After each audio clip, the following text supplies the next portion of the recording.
I'm sorry for the mix-up here. Apparently, the notice of public hearing went out, uh, with G being 9:30 and H being at 10 o'clock.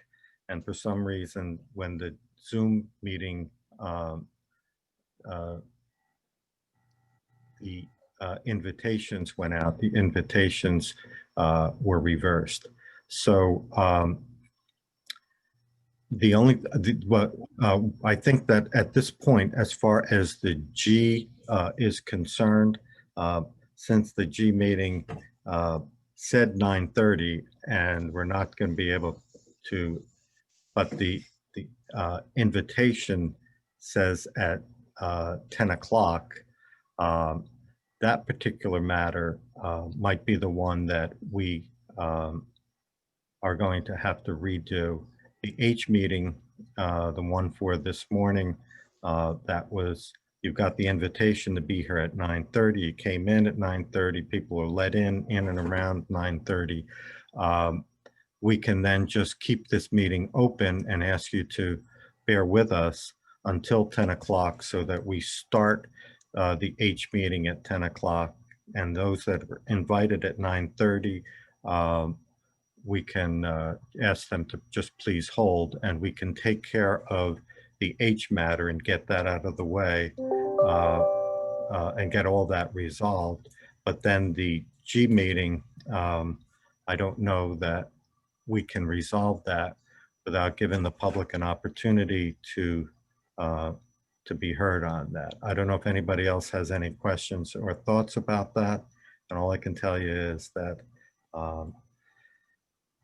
that makes it very difficult to work with these things in, on Zoom meetings and not having people working with one another on this and everybody doing their own little jobs. And this just is something on the technical side. They sent out the Zoom meeting notices and they got reversed by someone. So my apologies. Joe and John, I don't know what kind of issues you have with that, but we'll try to get this resolved quickly. Members of the public, anybody, I would just ask that you hold through your, I assume that you were going to be here for either meeting anyway, but in order to make sure that we're in compliance with the requirements and not have any, anybody who wanted an opportunity to speak not be allowed to speak, I think we're going to have to take the G meeting off the table right now and public hearing, and we'll have that public hearing redone. And Mr. Capolino, can Yeah. I, this is Doreen Tignanelli. When you Yeah. refer to the G meeting, are you talking about 43 Eastdale? Yeah. Thank 40 you. Okay. When I'm talking, the difference, well, phase 2G is 43 Eastdale and phase 2H is 39 Eastdale. And so for the sake of making things simple, we refer to them as phase 2G and phase 2H. And the problem is the Zoom notice for you on the 2G meeting called for that to be at, the G meeting was supposed to be at 9:30, but anybody trying to get in at 9:30 was couldn't get in until I went in at about 9:40 and opened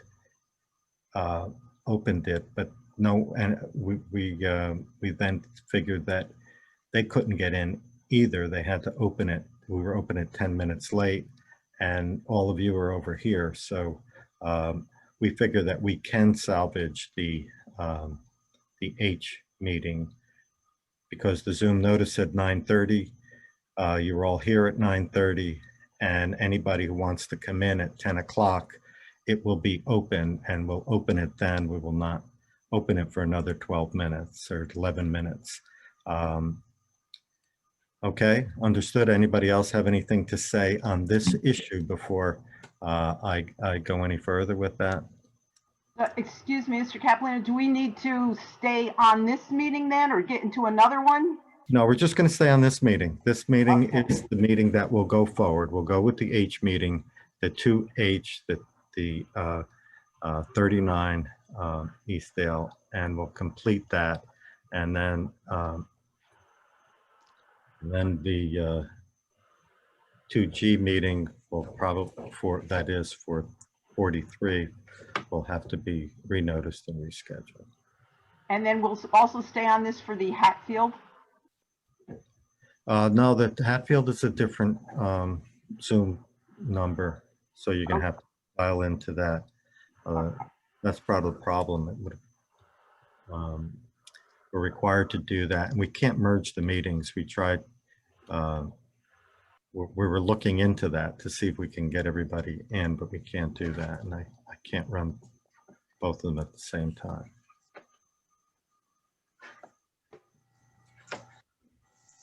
Okay. I'll ask you, I'm going to mute and stop my video for now, but anybody else who comes in, Sarah, you on? Yes, I'm here. Okay, so if I would ask that if anybody joins in the next few minutes, that we explain it to them and ask them to just be patient when we wait through this. Okay. Yeah, we have one person who is connecting to audio right now.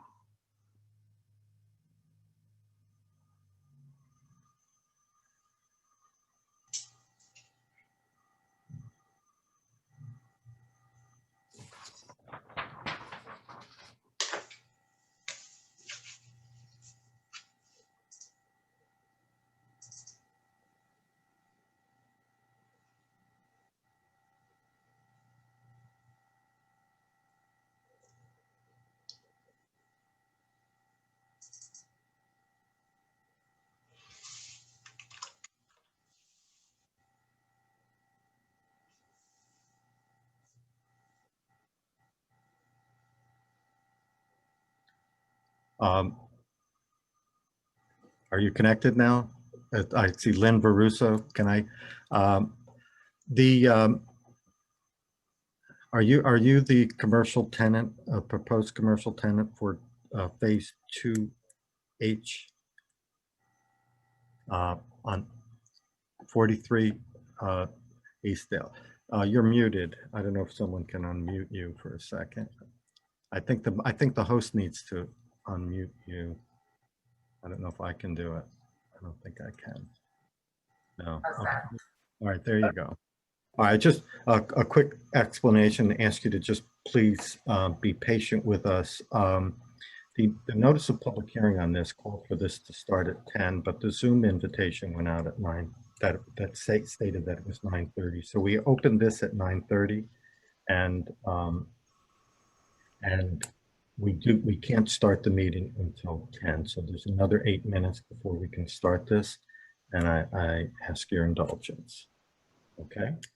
So I'm going to, and Sarah, I would ask that you remain on and available. So if someone else comes in, explain that in another 7 minutes, we will be opening. Okay.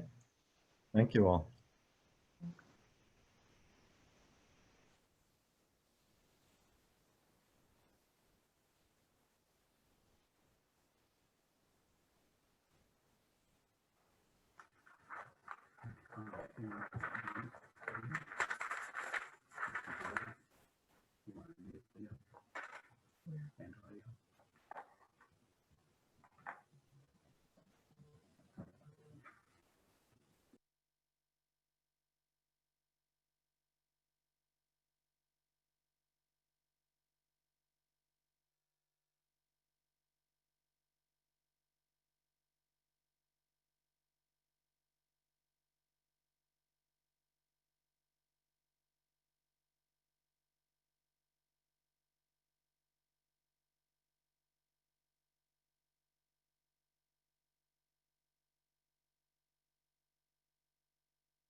Hello, everyone. Sorry for the delay.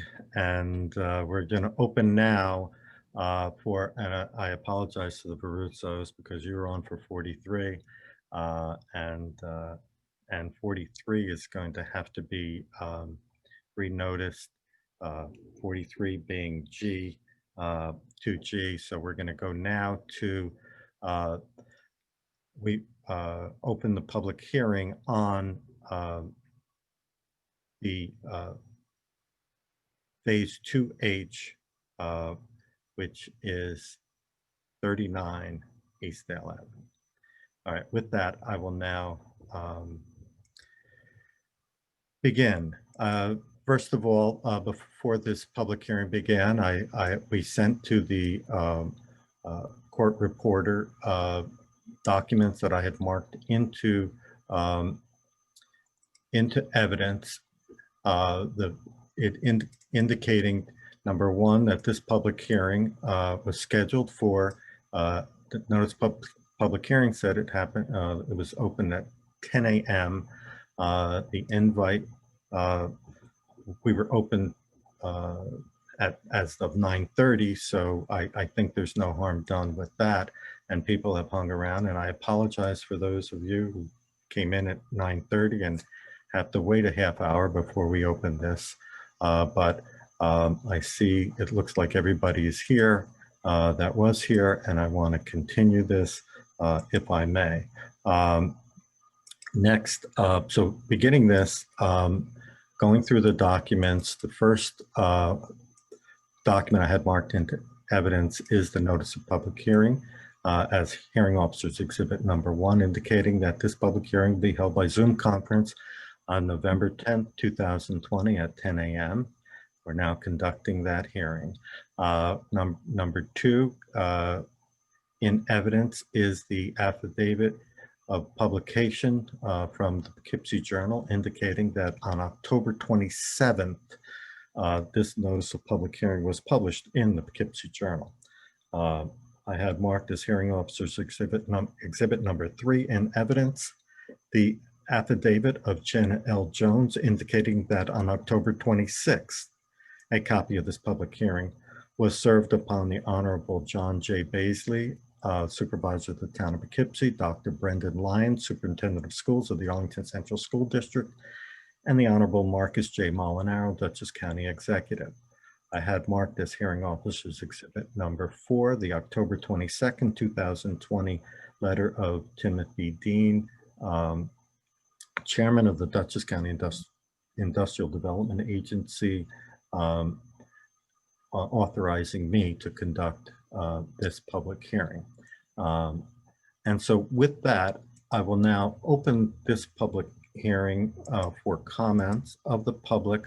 Before we begin, I don't know if the applicant wants to make a short statement. John Hedinger, you want to speak? Can someone unmute John? Are you unmuted? John, you're still muted, John. Can he be unmuted? He is unmuted on our side. He's muted on his side. On your side, John.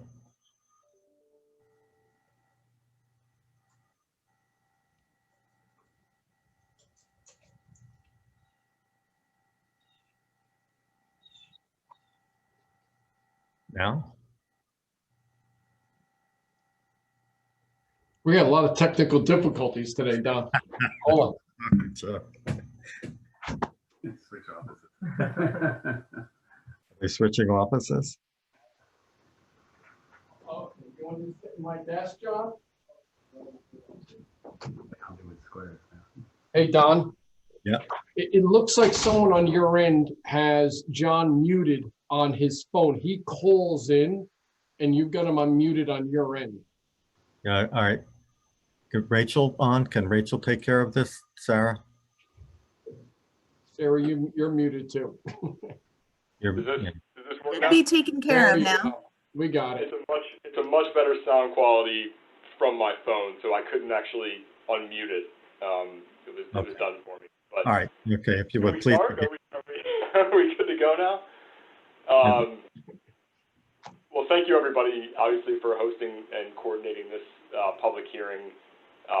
Eastdale is obviously thrilled to be back in front of the IDA and in front of the public presenting another project. Obviously, we have a lot of great work going on right now, both on the residential side and also on the commercial Main Street. 45 Eastdale Avenue North is coming out of the ground. We've broken ground on the future home of Rossi's as well, and we're working through Eastdale Residential 2, the second residential phase comprising 88 units. But the project we're discussing today will be owned and operated by 39 Eastdale Avenue LLC and would represent an allocation of benefits previously conferred upon MHTC development to 39 Eastdale Avenue. If I can share my screen here shortly. Can everybody see this screen? Yep. Great. So 39 Eastdale Avenue is a 2,176 square foot mixed-use office and residential building located on the northwest side of Route 44. The project is prominently located along Eastdale Avenue North, adjacent to other commercial uses. The project's architecture reflects the traditional attractive architecture befitting of Eastdale's Main Street. The first floor has brilliant storefront glass and James Hardie siding, while the second floor apartment has a prominent window element to bring lots of natural light into the unit, set against an extremely attractive brick facade. As you know from prior public hearings and board meetings, MHTC Development and Eastdale really champion the owner-operator construct, and we aim to support further owner and operators within the town center as much as possible based on the enthusiasm, buy-in, and level of commitment that's part and parcel of that approach. This project will be majority owned by the Derland family and is consistent with the overall intent of the plan for Eastdale Village and is consistent with the IDA's mission.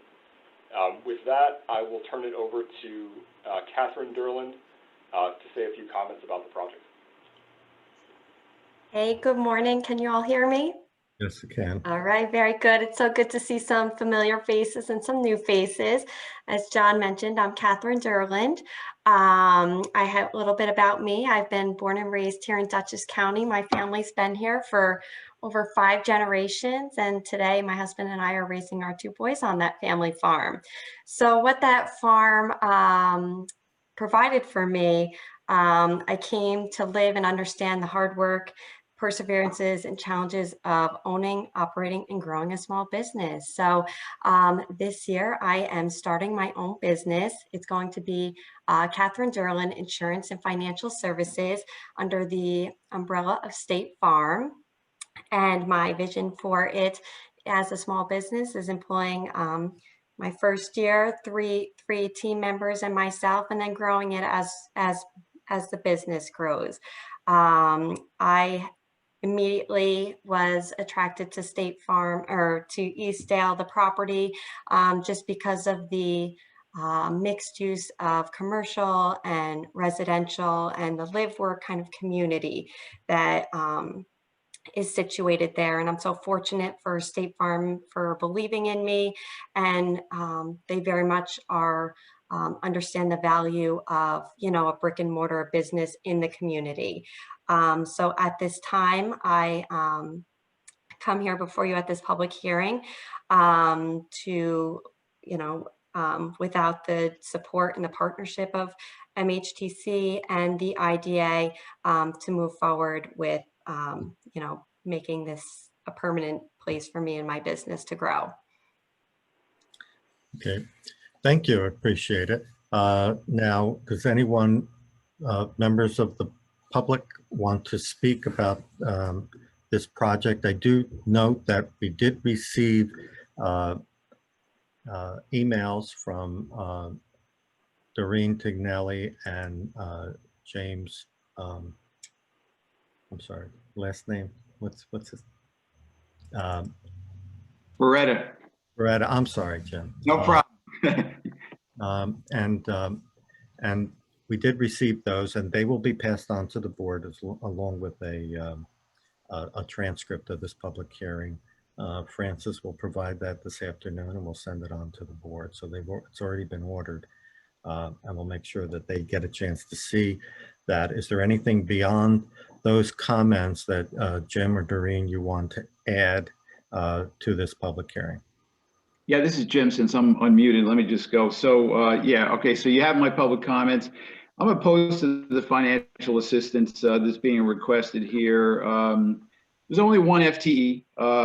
You know, there isn't any evident business case. You know, the public can dig and scratch and request and ask all we want, but there's never any business case that's evident. It's basically, it's a transfer of tax burden. You know, on top of that, we're in the middle of a pandemic when people are, you know, are unemployed, massive unemployment. We have problems right here in the county. It's been documented in newspaper articles. Dutchess County, you know, has had a tremendous loss in sales revenue. You know, people on the inside have told me that, you know, that there's a big gap, and we're probably going to see even more as time goes on. So for all those reasons, I'm opposed to the granting of the financial assistance. Thank you. All right, thank you, Jim. Doreen? Thank you, Mr. Capolino. Yes, I'm also opposed to the issuance of any financial assistance to the 39 Eastdale Avenue project. As I've stated before, it seems highly unlikely that the applicants and the associated family trusts or family entities that were outlined in the original and updated applications couldn't absorb the sales tax exemption and mortgage tax exemptions for this project. And also, the application states 1 FTE, but if I caught what Ms. Derlin said correctly, I believe she said 3 plus herself. So if that is the case, then the application is incorrect. And that should be corrected if that's the case, because you're supposed to be holding people accountable for the number of jobs they claim they are providing. And the last thing, Mr. Hedinger says he's thrilled to be here.